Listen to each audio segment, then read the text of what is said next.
I have a feeling that many of you already know what it is that you should be working on to become a more profitable farm. The problem is that many of those things feel heavy. We dread doing them. We're telling ourselves a story about what we think is going to happen.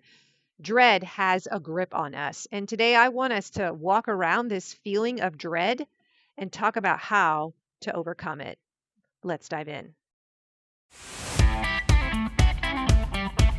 Hey there, this is Corinna Bench, and welcome to the My Digital Farmer podcast. In today's market, it's not enough to just grow your product. You've got to know how to sell it too. Welcome to the My Digital Farmer podcast, where we reveal online marketing strategies and tips to help farmers like you get better and more confident at marketing. Learn how to find more customers, increase your sales, and build a strong brand for your farm. Let's start the show.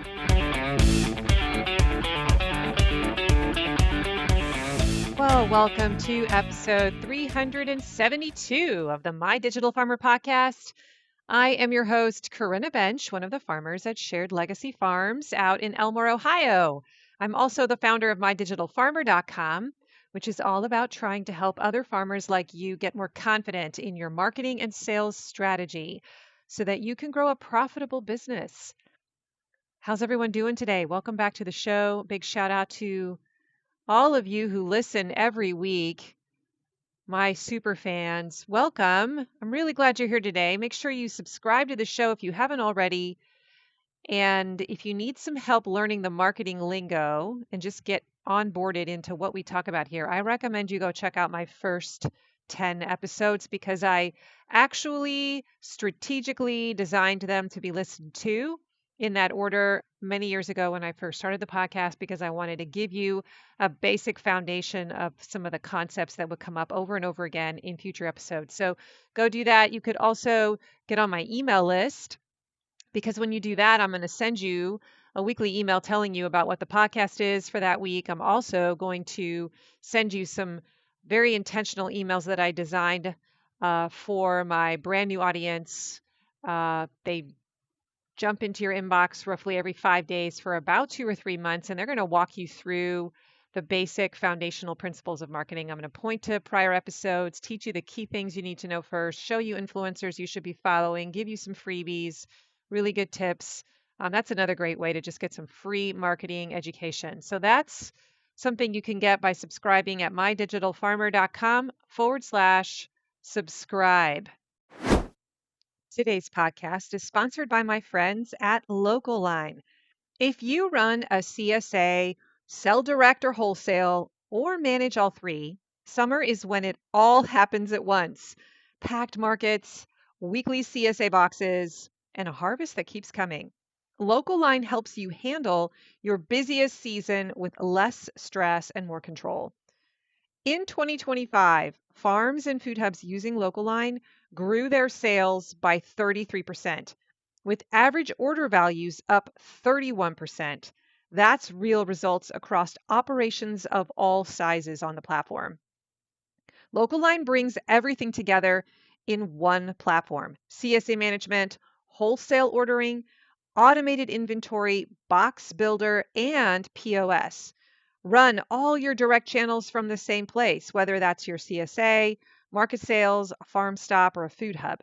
And through their marketplace partnerships now, you can reach chefs and buyers nationwide through Sysco, Gordon Food Service, and US Foods with a low barrier to entry. Switching is easy too. There are no setup fees, no sales commissions, and their team will migrate your storefront for free even mid-season, and it only takes a few days. As a podcast listener, you'll get one premium feature free for a full year when you use my coupon code MDF2026 at checkout. So head to mydigitalfarmer.com/local line, all one word, and then enter that coupon code MDF2026 at checkout. Make the most of peak season with Local Line. It's streamlined, it's efficient, and it's built for growth. And now back to the show. All right, everyone. I am back. I'm recording this on July 16th, and it was really weird. This morning we woke up and it looked like it was really foggy outside. And then when we went outside, it smelled like smoke. I've never seen the visibility like this before in Northwest Ohio. It reminded me of the time that I went up to Canada to the Cold Lake Air Show, and they were dealing with a bunch of forest fires actually, and the smoke was so bad that they actually had to ground the planes, and there was no air show on the days that we were there. Uh, it actually feels like that, and it's just strange. It's really uncanny. I never thought that would happen in Ohio, but I guess the Canadian wildfires are pretty bad, and they're blowing this direction. It's really messed up the air quality here. We actually sent our guys home after a few hours. My packing team was having a little bit of trouble packing our store orders this morning. I was helping them out there. Had a lot of compassion on them. I'm like, man, how do we do this if this sticks around? So I just bought some air filters and air purifiers online and get those in my home. So for all of you people who are dealing with wildfires, air quality, I have a lot of empathy and compassion for you now, and I'm going to be praying for you. So, what's going on? What else is going on in my life before I get started today? My son has been at boot camp for a week, actually 8 days now. I had a really hard time on the day he left, you guys. I cried like crazy. I was a hot mess that whole day. Actually, the next day too, all I could think about was him. And I would think about him in weird ways, like at weird moments when I was preparing dinner and I only had to get out 1 pound of ground beef to make the spaghetti sauce instead of 2 pounds, and I started crying. Little things like that catch you off guard where you notice his absence. It's getting easier now, though. He was able to call us and he didn't sound like he was suffering when I talked to him, so that made me feel better. It's funny because the second day after he left, I just got into like psycho mode, and I went upstairs into the attic and it just looked messy. There were piles everywhere. You know how that happens in your upstairs storage areas.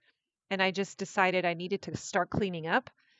And my mother-in-law had told me they were doing a garage sale at her business, at her greenhouse that weekend. And I just thought, awesome, I can get rid of all this stuff at her garage sale. So I spent like 6 hours up in the hot attic organizing, throwing things away, going through stuff, deciding we don't need this anymore. And now it was all nice and beautiful and organized at the end of the day. And my husband's like, what is happening? What is going on? I thought about it later. I'm like, I think I just went through like another version of nesting, like preparing my nest. But this time it was after I kicked one of my kids out of my nest and I had to like resettle the nest. Has anyone else gone through that? Like when you said goodbye to one of your kids and they left your home and went off into the wild blue yonder, like is anyone else doing that? I just wonder if that's a phase. Anyway, I'm doing okay over here. Today, we're switching gears a little bit, and our topic is not going to be so much a marketing tactic or strategy. I wanted to do a little bit of mindset stuff, and I want to talk about dread. You know, like when you dread doing something, what are you dreading right now? What's one thing sitting on your to-do list that every time you look at it, you feel your shoulders tense up just a little bit? You feel yourself pulling away.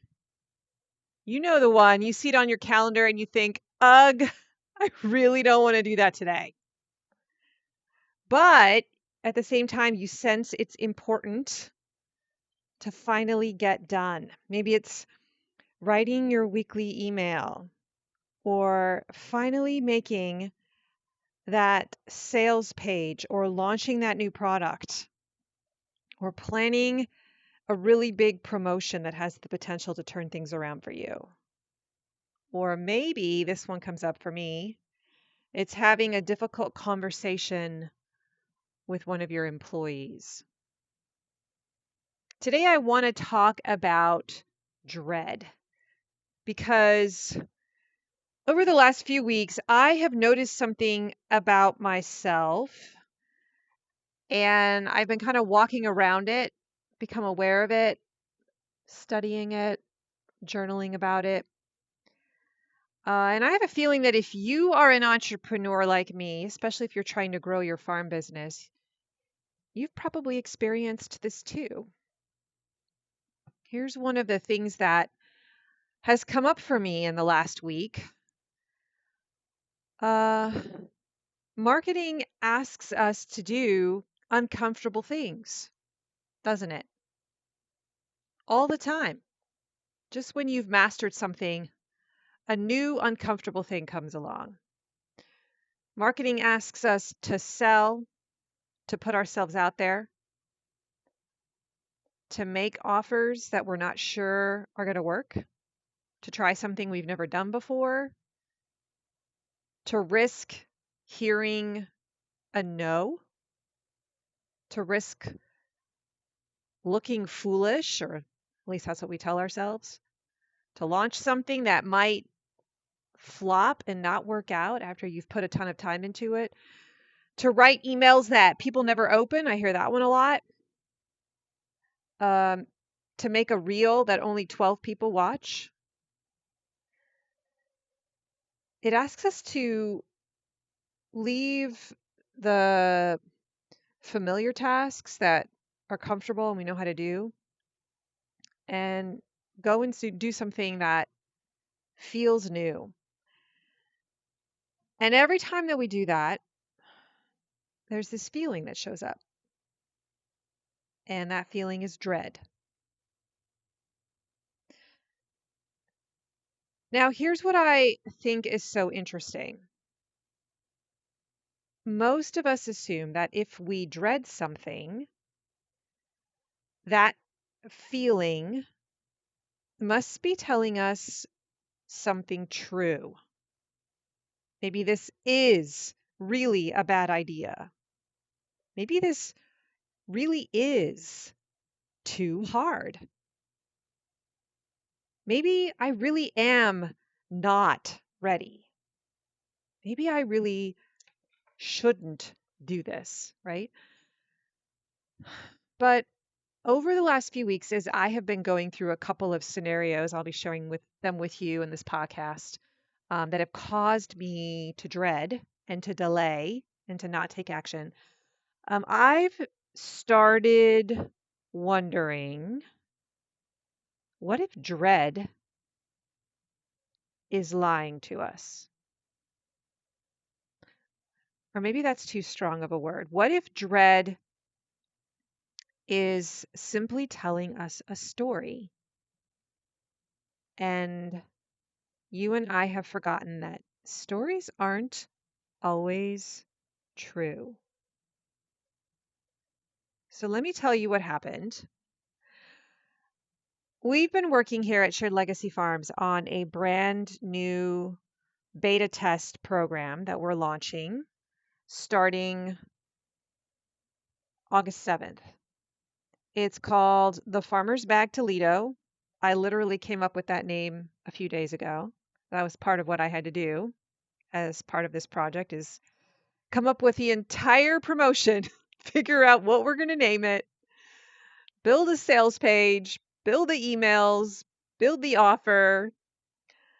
Anyway, it was something that we dreamed up last fall after the SNAP benefits ran out, or were paused for a while there, and we kind of came to the rescue as a farm, and we did this real quick last minute spontaneous initiative where we got a bunch of volunteers to come out like our crew had already left for Mexico, so we didn't have anyone to harvest food, but we had food in the field.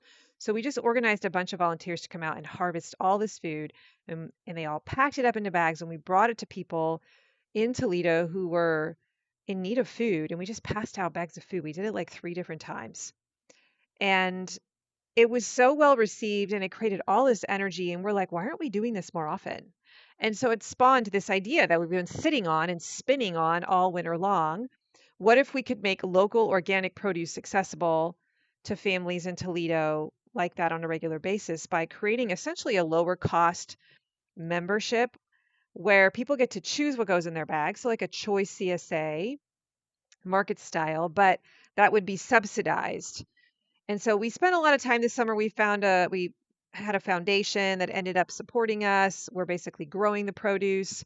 The foundation is paying us to grow it, and we're trying to sell this offer to people and giving them like a sliding scale, or giving them two options, like full price or a really discounted rate. So that's kind of what the idea was. And I love the project. I absolutely love it. I was super excited about it.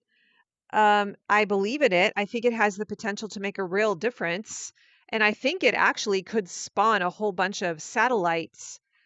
Like we could have the Farmer's Bag Columbus, the Farmer's Bag Cleveland, if this goes well.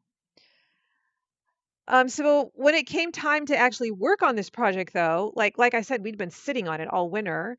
It kind of lost some steam. And then at the last minute, there was this revival of energy, and somebody stepped in to say, I'll take care and be the administrator. And all of a sudden, it like fell in my lap. Like, you've got to put together the marketing for this. And I had like 4 days to build the whole thing, like come up with the name, try to come up with the branding, a logo, everything, how to sell it. And we needed to distribute the bags for the first time on August 7th, I was told. And when I heard about it, it was July 11th is when I was told, we're starting on August 7th. You're going to have to do the marketing for this so that we can start talking about it in time. And I was like, what? I didn't realize that this was going to fall in my lap. And I felt overwhelmed. And I knew that I was going to have to do it. And I knew I had to kind of start working on it and pre-launch it if we wanted it to be successful. My mind was telling me, you better get this out there and you better start pre-launching it or talking about it and having it ready to buy by July 20th, using the method that I use everywhere else. Like I knew I needed to have a runway, and then I needed to have, it open at a certain time and be open for a certain number of days. So like there were these deadline days that I had to hit. And when I looked at the calendar, I was like, oh, well, I need to have the sales page ready to go, everything in place, the subscription, ordered through local line, figure out how subscriptions work, create the product, um, create a Zap, get the email, like all of it had to be ready by basically July 14th. And I was given this project on July 11th, right? And I'm just like, oh my gosh. And so I found myself that weekend putting off the project. There was the landing page, the emails, the sales copy, the tech that I had to figure out. Um, and every day I would look at it on my to-do list and I would say to myself, no, not today. I'd find excuses of other things to work on, like, oh no, this is the day when I need to work on this other thing. Like, oh, I always do my payroll and accounting on this day. I'm not going to have time. I need to give that a big chunk of time to do this well, right? So there would be other things that seemed more urgent. I would get lost answering emails. Does that ever happen to you? You open the email inbox and all of a sudden you've been in there for 90 minutes.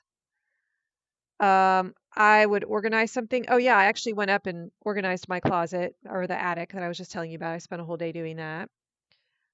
I would just tell myself I wasn't in the right headspace. Maybe tomorrow. And tomorrow became the next day and the next day until it was literally July 13th, the morning of July 13th, when by the end of that day, in my mind, I had sort of set this deadline, really need to have it done by now, because like Sonia, my collaborator, is going to be calling like reporters, and we're going to be on the news stations, and we need to have a sales page to like point reporters to by, tomorrow. And finally, I just kind of was like, what is going on here? Because this wasn't me being lazy. I would eventually do it. I knew I would eventually do it. I work hard, and it wasn't even that I didn't know what to do because I've built sales pages before. I've built launches. I've launched lots of new beta tests before. I've written hundreds and maybe even 1,000 emails by this time. So why was I dreading this? And that's actually what kind of kicked off this episode. It was such a um yeah, it was such a brutal realization um that I was dealing with dread in a big way. And it hadn't really hit me like this before. It wasn't the landing page, it wasn't the emails, it wasn't even the work. It was the meaning that I had attached to the work. Does that ever happen to you? Do you know what I mean by that? I was trying to figure out how to describe it. I was talking about it with my farm marketing school students during our coaching call this month. And I think what it was is that I was feeling a lot of pressure because I felt responsible for whatever reason. Personally felt responsible for whether the program succeeded. Like like it lived and died on the marketing, not on the idea, not on Sonia's incredible network and ability to reach reporters and get us on a radio station. And she had the connections with TV stations, which is probably going to do way more work than what I'm doing over here. But I was putting all the pressure on me, like it wasn't going to succeed unless I got all this stuff buttoned up. Um, and I wanted it to work. I really wanted this to work because I believe in it. I believe in what we're creating, and I just see so much potential for this to do good and to spark energy and momentum. And yeah, I wanted our community partners, the people I was working with, to feel proud of what we were building together, and I wanted us all to feel like our hard work mattered, that we were collaborating together, and I was pulling my weight, right? And I think underneath all of it, I was afraid that it would fail, that when we launched it, maybe only 5 people would sign up.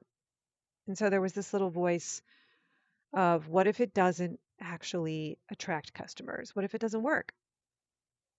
What if hardly anybody signs up? And then what if everyone says under their breath, well, Corinna just didn't market it very well. Must have been because Corinna didn't pull that together. Must have been that Corinna doesn't actually know what she's doing. She says she does, but it didn't work this time. Right. And so I was making all of that story mean something about me personally, like personal rejection. Do you guys hear that? I don't know if you do that. I mean, I feel like this is probably a pretty common thing. If we could actually dig down deep to the root cause of why we dread, why we stall, why we don't take action, there's usually a fear or a feeling under there, isn't it? And when I took the time to really investigate it, that's some of the stuff that I was seeing. Now, here's the funny thing. Nobody had actually said any of this. Nobody has ever even hinted at it. This entire conversation was happening in my head. I was imagining a future that hadn't happened. I was predicting an outcome that I had absolutely no evidence for. And because that imagined future felt painful, I avoided beginning. Do you ever do that? I don't know. I just find this really fascinating. And so today I want to walk around this concept of dread because I think it's affecting a lot of us. I wasn't avoiding building a sales page. I was avoiding the possibility of disappointment. I was avoiding a feeling that I thought the project would create. And that was kind of a big aha moment for me when I noticed that. I think we often tell ourselves that we're procrastinating a task when really we're procrastinating an emotion. So how did I break through the dread spiral? Well, there was a deadline.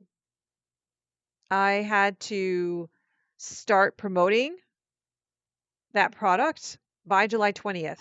Like Sonia was going to be talking about it to her social media people. She was already talking to reporters. Like July 20th, 8 a.m. is when it was supposed to begin. So I had a deadline.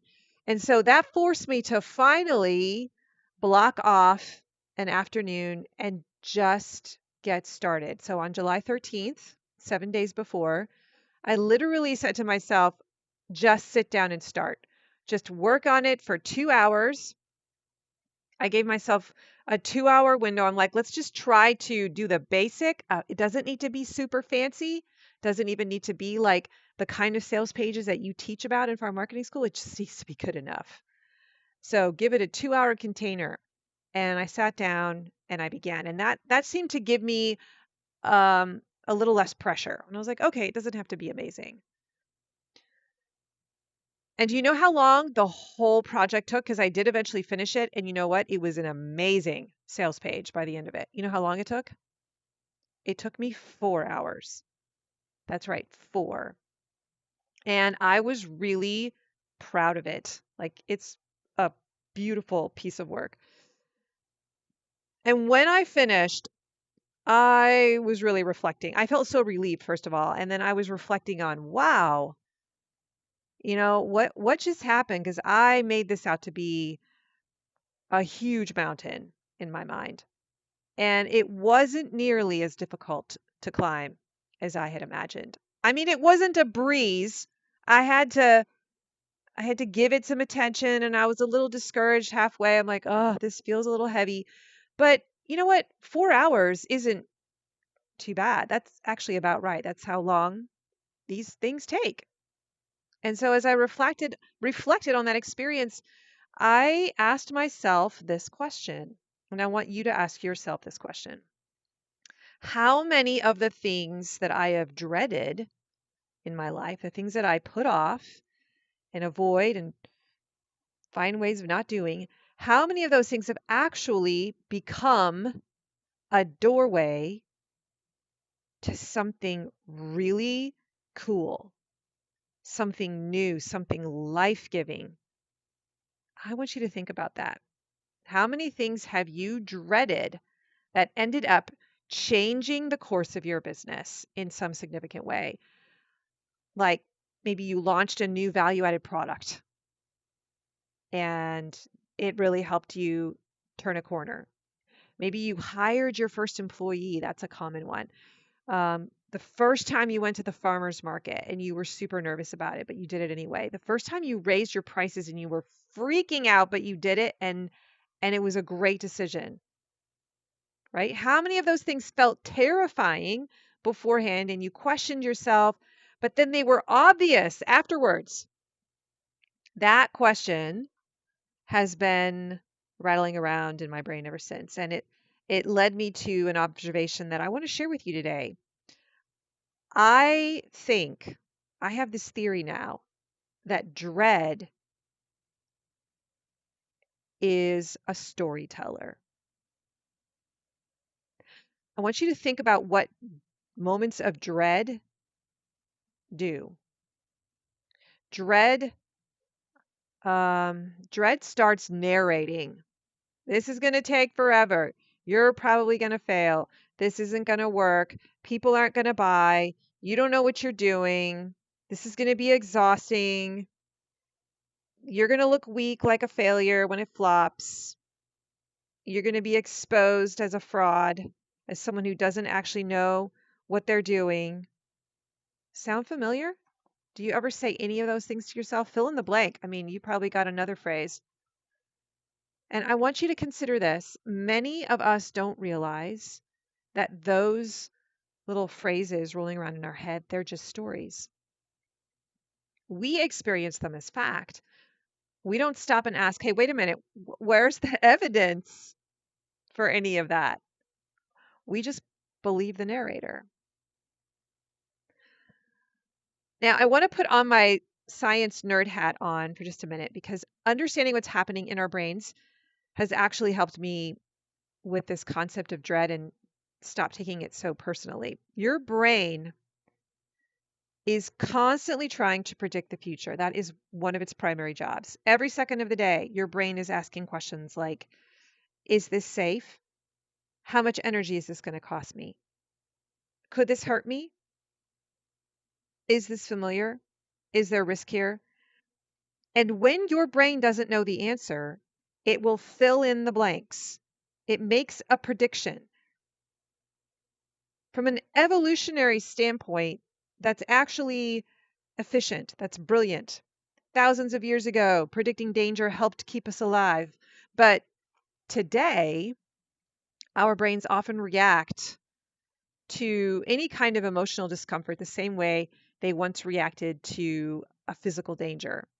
Your brain doesn't always distinguish between running from a tiger and pressing send on your promo email, right? It simply senses uncertainty, and uncertainty will get translated into danger. And so your brain starts telling you stories designed to keep you safe, like stay where it's familiar, don't risk embarrassment, don't risk rejection, don't risk failure. So I want you to write this principle down because I think this will help you as you work through your own daily experiences of dread. A prediction that your brain is trying to make is not necessarily fact. A prediction is not a fact. It's simply your brain trying to fill in the blank, fill in missing information, which means just because your brain is predicting that something will be miserable or will be a failure doesn't mean it will be. And that's why I think dread deserves a second look, because maybe, just maybe, the feeling of dread isn't telling us to stop. Maybe it's telling us that we're standing at the edge of something we've never done before. That's a huge paradigm shift. We're going to come back to that in a minute. So what have I been learning the last couple of weeks as I've been dealing with some of these different scenarios? As I've been reflecting on my experience, the Farmer's Bag Toledo project, and then I'm going to share another one in a minute. I started writing down a few observations in my journal, and these aren't things that I read in a book. They're just things that I was noticing about myself. And I'm curious if you recognize them in yourself too. That's why I'm doing a podcast about them. So I'm going to go through some of these observations one by one and just talk them out. Number one, dread is a prediction. It is not reality. Okay, so we just kind of already covered that. Dread isn't the event, it's your brain's prediction about the event. So before you've written the email, before you've made that phone call, before you've built a landing page, before you launch an offer, your brain has already decided how it's going to go. It starts making predictions like this is going to be terrible, you're going to fail, people aren't going to buy, you're going to look stupid. And we just don't realize that those are predictions. We experience them as facts. We don't stop and ask, is that actually true? We just assume it is. But what if your brain is wrong? What if this isn't going to take all day? What if people actually love your offer? What if the conversation goes really well? What if the project ends up being fun to put together? And that's exactly what happened actually with Farmer's Bag Toledo. My brain predicted one experience, and then when I actually got started working on it, reality gave me a slightly different version of the events. And that's when I kind of saw something. Maybe I shouldn't believe every story that my brain is telling me. Today's podcast is sponsored by Farm Marketing School, my monthly membership for farmers.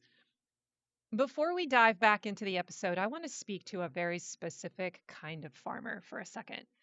If you're a year or two into your business and things are working, but your marketing still feels kind of scattered, like you're posting, you're sending some emails, you're running promotions, but it all feels disconnected and you're not sure what's actually driving sales.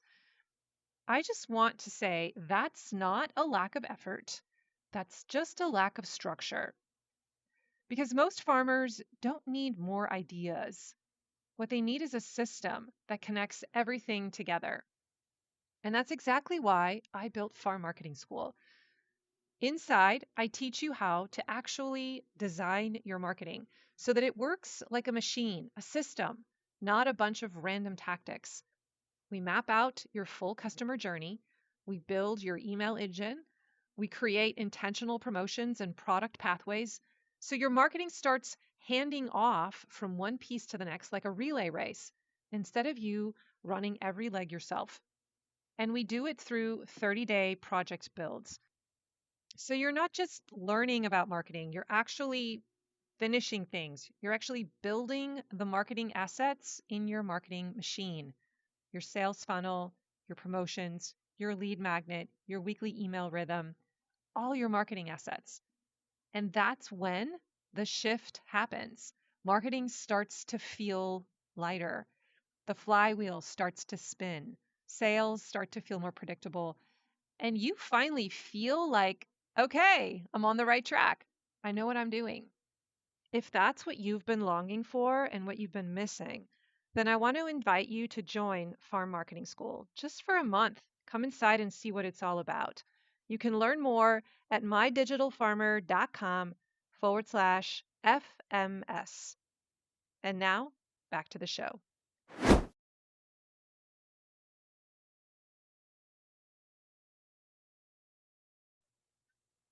Okay. Dread is a storyteller.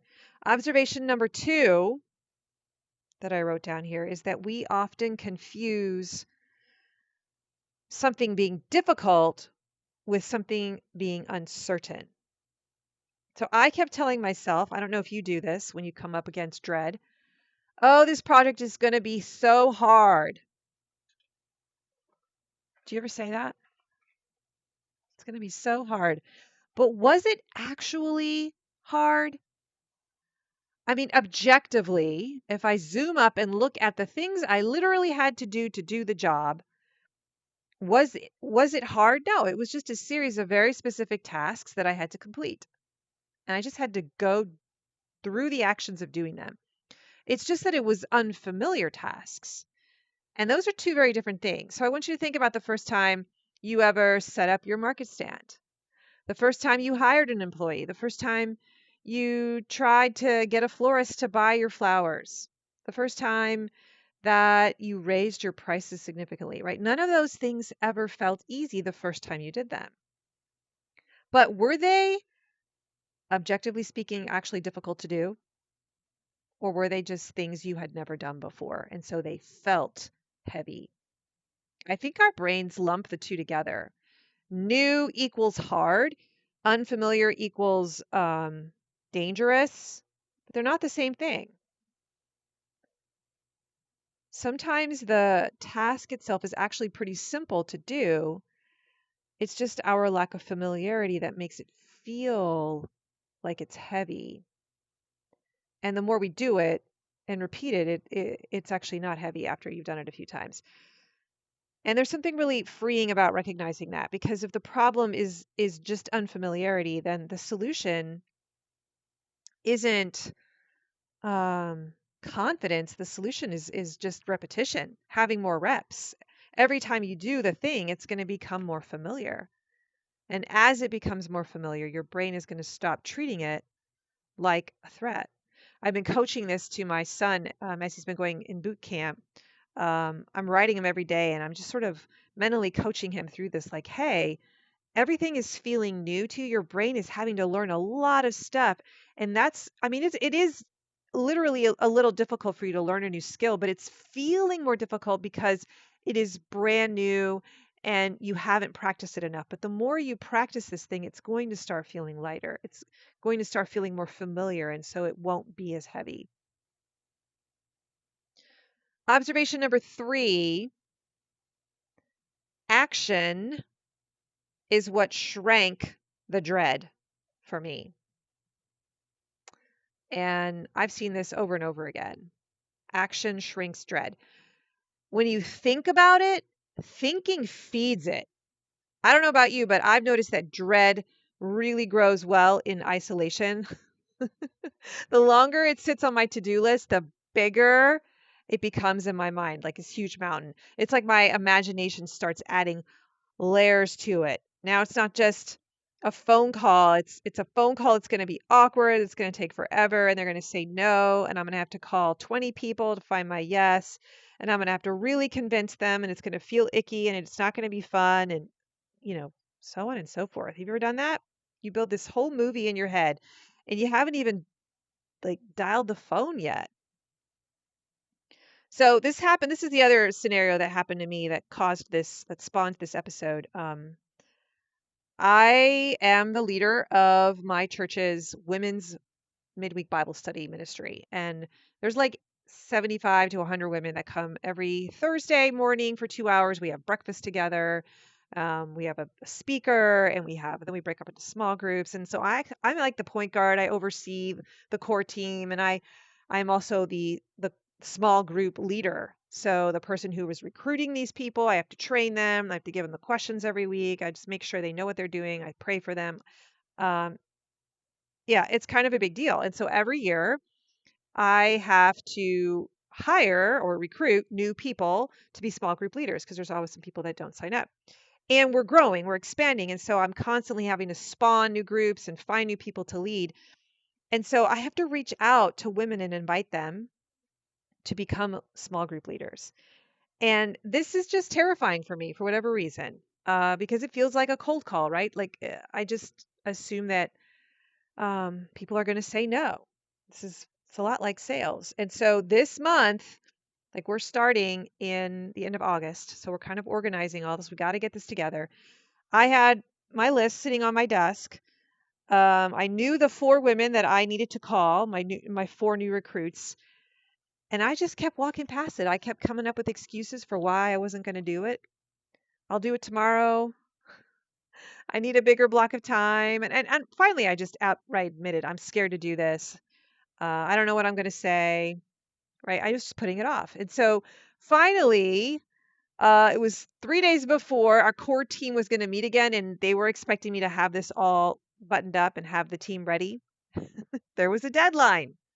Once again, the deadline helped me. And I mustered up the courage, and I finally just said, just get started. I made a little deal with myself. I wasn't going to call everyone. I was just going to call one person. I was going to call the person I thought was most likely to say yes. It was the person I knew. I was pretty sure she was coming back. I thought it was kind of weird that she hadn't gotten back to me. I'm like, I'll start with her. And she answered, and she said, "Oh, I thought I emailed you. I thought I said yes." Well, that conversation went way better than I imagined. It was over in a matter of minutes, and suddenly that second call didn't look so scary. And I was like, you know what? I'll go ahead and make the second call because that first one, that almost didn't really count. That wasn't really hard. So I did the second one and the third and the fourth. 2 out of the 4 women said yes, 2 said no, and we had delightful conversations. Like their reasons were really great. They actually felt bad that they had to say no. I prayed with them on the phone. It was awesome. It was like a moment of ministry. And you know how long it took? The whole process? It was 20 minutes. 20 minutes. I had spent 2 weeks dreading something, expending all kinds of energy dreading something that ended up taking 20 minutes. And nothing changed except that I finally took action. I stopped listening to the story and I started going out and doing something and collecting actual evidence. And I think that's an important distinction because when you take action, it does something that thinking can never do. Action is going to give your brain new information. It's going to give you data. If you're just thinking about the thing you have to do and dreading it, it keeps replaying the same old story. And I've started reminding myself of this whenever I notice dread creeping in. And I want to give you this little wisdom here. My brain can't update the story that I'm writing in my head until I give it new evidence. Your brain is working with yesterday's assumptions, and the only way that you're going to rewrite that story is if you go and gather fresh data, and action is how we do that. So, I have one more observation. I wonder how many of us have concluded that I am just bad at marketing.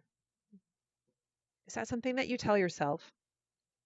I hate marketing. I'm not good at sales. I'm not a natural marketer. I don't know how to sell. I mean, those are some of the ways that this thought manifests. And I hear farmers say it a lot of time. I've said it myself. But what if that's not actually true? What if you and I are not bad at marketing? What if you've simply become really good at avoiding the marketing tasks that make you uncomfortable? Those are two completely different things. I want you to think about it. If you avoid sending the weekly email, of course your email marketing isn't going to work. If you never make an offer, of course your sales aren't going to increase. If you never practice checking your data and your numbers, you're not going to have a barometer. You're not going to know if you're getting better or not. You're not going to know how to change what you're doing. If you keep putting off list building, you're never going to grow your list. And that doesn't mean that you're bad at marketing. It just means you've been listening to dread. You've been believing the storyteller. And I'm raising my hand here, guys. Like, I do it too. But I want to put a positive spin on this because I think that this can be good news, because if the problem isn't your ability, then the solution isn't becoming a different person. The solution is just learning how to respond differently when the dread shows up. That feels hopeful to me. This is something we can actually practice and get better at. This is all in our minds. This is all mindset. We have to practice managing our thoughts. So, this is another cool thought that I think is going to get you excited. I don't think it's always true, but I've noticed it to be true a fair amount. I want you to think about, what if instead of seeing dread as a warning sign, to start looking at it as a growth sign. I want you to think about your own farm business journey and what have been the biggest leaps that you've ever taken. I mean, the first time we launched our CSA to 12 customers, like, that was a leap of faith. It was just a crazy leap of faith. We didn't know what we were doing. We made so many mistakes. Um, Hiring our first employee, that felt like a huge risk. I remember when we switched to online ordering and it wasn't just a CSA anymore. I thought we were going to lose so many customers and they were going to jump from the CSA to the store. But that didn't happen. It actually increased our revenue. I remember every time we raised our CSA price, that felt so hard. A few years ago when we decided to invest in H2A labor, I just thought that was really risky. Yeah, I mean, how many of those things did you dread before you did them? And I'm raising my hand here, and I would say all of them. And yet, look at what was waiting on the other side. In all of those cases, there was growth. I learned new skills. I grew in my confidence. My business eventually became more profitable. I had a bigger impact. My audience grew. I've started realizing that a lot of the things that I have dreaded have ended up becoming very important moments in my business. Isn't that interesting? So I don't know if that's always the case, but it happens often enough that I think it's something to pay attention to, something to pay attention to. So the very thing that my brain was trying to protect me from was often something that God was using to grow me. So now, here's kind of the relevance. Whenever I feel that familiar feeling of dread, I pause and I'm not immediately asking, how do I make this feeling go away? If I become aware that I'm feeling dread, I'm starting to ask myself something different. I'm putting a different spin on it. What if this feeling means that I'm standing at the edge of a growth spurt? And what if dread isn't a stop sign? What if it's like an indicator light that something really cool has the potential to happen? What if it's a doorway? What if it's simply the feeling of leaving the familiar that I've bumped up against my edges? And I'm going to step into the fog. I'm going to step into the next version of myself, which is outside the fog. I'm going to expand my edges. You cannot level up without leaving your current level. And so leaving your current level is always going to feel uncomfortable. It's going to feel uncertain. It's going to feel vulnerable. It's going to feel like dread. This was a big aha for me. Can you tell? Maybe dread, moments of dread, feelings of dread isn't announcing like imminent failure or something you need to run away from. Maybe it's actually announcing an upcoming transformation if you have the courage to keep going. Maybe it's saying you're about to become the kind of person who can do something you've never done before. I don't know about you, but I would rather interpret dread that way. That gets me excited. Because if that is possible, then the next time dread shows up, instead of shrinking from it, I might actually lean in. I might even smile a little bit and say, bring it on, because I'm noticing a pattern that growth, personal growth, growth in your business, it has a feeling. And maybe that feeling is dread.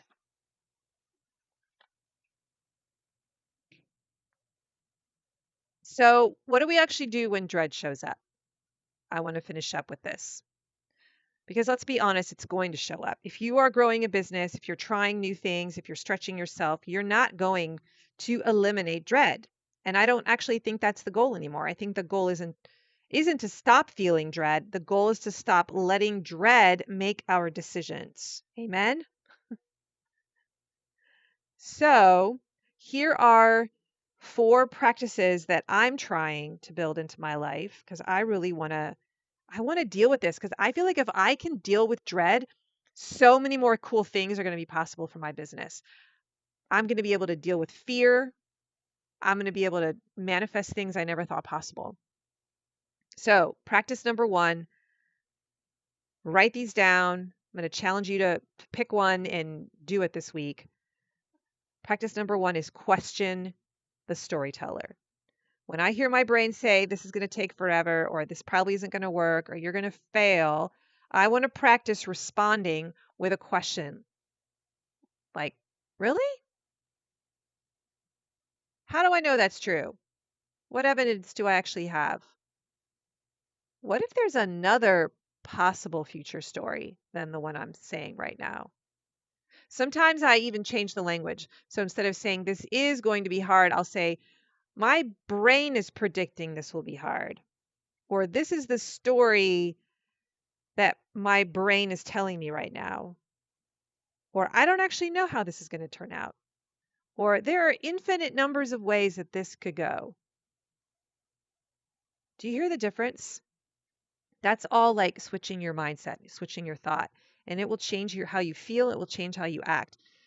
One of those statements sounds like a fact. The other one is more just questioning. It's curiosity. So I'm practicing some phrases like maybe this won't be as difficult as I imagine. I've been wrong before. I'm going to wait for evidence before I believe the story. This feels heavy because it's new, not necessarily because it actually is hard. Okay, practice number 2 Shrink the first step. I already talked about this, but one of the biggest lies that dread tells us is that we have to finish the whole project. But we don't. We just have to get started.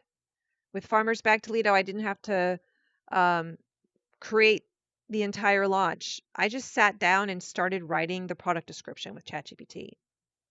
When I was recruiting my grounded leaders for small group, I didn't tell myself I had to call everyone today. I called the person I was most confident would say yes. And that first yes gave me momentum for the second call and then the third. Momentum doesn't usually come uh, right away. Momentum comes because of action. And sometimes I even put a container around my work. This is a tip that my coach gave me early on when I first started working with her, and I love it. Um, what that means is that you give a time limit. Like, what if I only work on this for 20 minutes? What if I just do this launch for 5 days? What if we have a beta test and we beta test this project or this product line for 4 weeks, right? That's putting a container around it. What if I just make one phone call? Our brains like small commitments, and once we start, we'll often keep going. We just need a starting point. So that's practice number 2, is to shrink the first step. Number 3, go get some evidence. I've started thinking about myself more like a scientist instead of a fortune teller. So instead of predicting the future, I'm trying to practice running experiments. Instead of asking, like, what if this fails?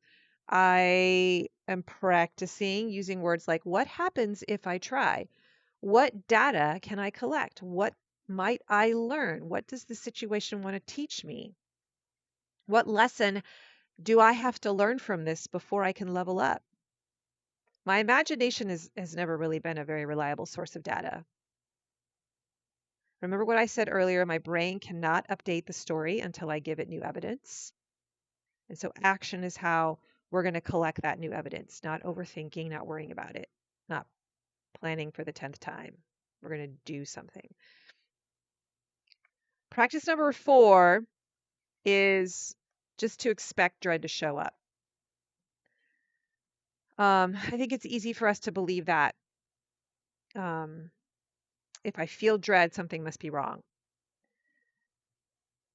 I want you to expect it, especially if you are trying something new. I want you to start treating dread like a yellow flag instead of a red one. It doesn't mean stop. It means pay attention. You're leaving the familiar zone. You're entering a place where growth is likely to happen. And that's actually really exciting. Be excited about that.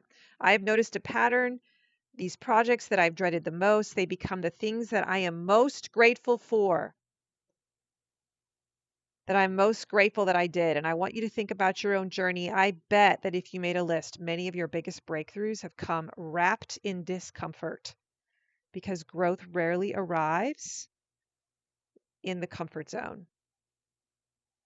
It usually arrives disguised as resistance, disguised as dread. So maybe the next time you feel dread, instead of asking, how do I make this go away, or avoiding it, you could ask, what if this feeling is standing guard over something really good? What if the opportunity you've been praying for is waiting on the other side of this uncomfortable conversation, of this launch, of this email, of this new tech I have to learn, of this decision, of this risk? Instead of seeing dread as an enemy or a bad thing, what if it's an invitation? Now, not always. I know there are sometimes legitimate reasons to slow down or rethink something, and dread can be like, hey, put the pause, be wise. But a lot of times, I think dread is just announcing that I'm about to leave my comfort zone. And that is where growth lives, on your horizon line. So let me leave you with 3 questions, because I don't want you to just listen to this episode. I want you to do something with it. Okay, so here's your homework. Number 1, what marketing task have you been avoiding this week? I want you to name it. I want you to be honest. Maybe it's not a marketing task. Maybe this is something else in your business that you've been avoiding. Maybe it's something in your personal life. What has been sitting on your to-do list for weeks and you need to deal with it and you've been avoiding it? Question number 2, What story is dread telling you about that task? I want you to talk it out or write it down. This is going to take forever. No one's going to buy. I'm going to fail. She's going to hate me when I say this. This is going to end my marriage. I'm not good at marketing. I don't know what I'm doing. What's the story? Get the story out of your head. Get it onto paper. What's the feeling that you are avoiding? Once you can see the story, you can question the story and you can take the next step, which is question number 3. What is one tiny action that you can take in the next 24 hours to attack dread, to gather evidence instead of fortune telling, instead of making predictions all the time? And then just do it. Get started. You don't have to finish. You don't have to perfect it. You don't have to cross the finish line. Just start. Write the first headline. Make the call. Block out 20 minutes for an email. Let it be good enough. Here's what I hope you're going to remember from today's episode. Dread is a storyteller, but you don't have to believe every story that it tells. Your brain is just trying to predict the future, but it doesn't actually know the future. The only way to discover what's true is to take action, to gather evidence, to rewrite the story. And who knows? The very thing that you are dreading today may end up being the doorway to leveling yourself up to the very next level on your farm. It may become the story that you're telling a year from now about the moment that changed everything. So don't let dread write the ending. You write it. You write it yourself. Write it defiantly. I'll see you next week. Today's show notes can be found at mydigitalfarmer.com/372. If you found this episode inspiring, please share it with another farmer. Go leave me a rating or a review wherever you heard this podcast. That's another great way to support the show. And if you want to be inside my community where we talk about stuff like this in our coaching calls, where I help farmers get it done and build their marketing machine, I'd love to have you in my farm marketing school community. If this isn't the right time because it's the middle of the season, then join me in the fall. I'll be waiting there for you. But you can learn more at mydigitalfarmer.com/FMS. The battle's going to be won in your mind, my friends. It's not just about learning the strategy and putting the machine together. We have to actually get into our heads and start dealing with the thoughts that are holding us back.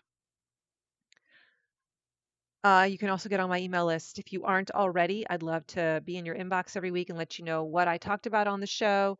I have some free stuff to send your way to make your marketing better too. So you can get on that list by going to mydigitalfarmer.com/subscribe. Thank you for sitting with me. This turned into a much longer episode than I imagined, but I'm passionate about it and I appreciate you going on this journey with me. I want to encourage you to stop fearing dread. And when you see it rear its ugly head, I want you to just consider maybe it's actually the doorway into your next greatest breakthrough. Don't fear it. Step into it. Remember, I believe in you. Have a great week, everyone.